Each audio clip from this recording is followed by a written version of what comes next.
यानंतर बातमी रत्नागिरीतल्या रत्नागिरी जिल्ह्यामध्ये आमचे हेवे दावे नाहीत तरीही राष्ट्रवादी काँग्रेसने शिवसेनेच्या विरोधात स्वतंत्र उमेदवार दिले, पण आम्ही आकांड तांडव करत नाही अशा शब्दात मंत्री उदय सामंत यांनी रायगड जिल्ह्यातील शिवसेना आमदारांना कानपिचक्या दिल्यात। ते अलिबाग इथं पत्रकारांशी बोलत होते। रायगड जिल्ह्यात राष्ट्रवादी काँग्रेसने भाजपशी युती करून शिवसेनेला एकाकी पाडल्याची तक्रार शिवसेनेचे मंत्री आमदार करतायत। रायगड जिल्ह्यातील मंत्री आमदारांबरोबर हेवे दावे असल्यानं राष्ट्रवादी काँग्रेसने शिवसेना उमेदवारांविरोधात उमेदवार उभे केले हे समजू शकतो, पण राष्ट्रवादी काँग्रेसने रत्नागिरीमध्ये देखील स्वतंत्र उमेदवार दिले आहेत। मग माझ्याबरोबर कुणाचे हेवे दावे आहेत असा सवाल उद्योगमंत्री उदय सामंत यांनी उपस्थित केला।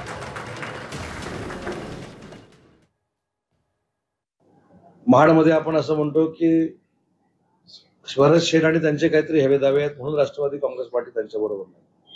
महेंद्र थोरवेंचे आणि त्यांचे काहीतरी हेवे दावे आहेत म्हणून राष्ट्रवादी काँग्रेस पार्टी त्यांच्याबरोबर नाही। मग माझ्याबरोबर कोणाचे हेवे दावे आहेत? माझ्याकडे सुद्धा राष्ट्रवादी काँग्रेस पार्टीनं रत्नागिरीमध्ये स्वतंत्र उमेदवार उभे केलेले आहेत, त्याच्यामुळे आम्ही तक्रार करणारे नाहीत। राष्ट्रवादी काँग्रेस पार्टीनं रत्नागिरीमध्ये जे उमेदवार उभे केलेले आहेत हे किती ताकदीचे आहेत, किती कुवतीचे आहेत ते जनता ठरवणार आहे। त्याच्यामुळे आम्ही आकांड तांडव करत नाही आणि महायुती टिकण्याचा प्रयत्न करतो। पण माझ्याकडे देखील गुहागरमध्ये देखील अनेक ठिकाणी राष्ट्रवादी काँग्रेस पार्टीनं फॉर्म भरलेले आहेत, त्याच्यामुळे मला त्याचं काही दुःख नाही, उलट त्या उमेदवारांना माझ्या शुभेच्छा आहेत।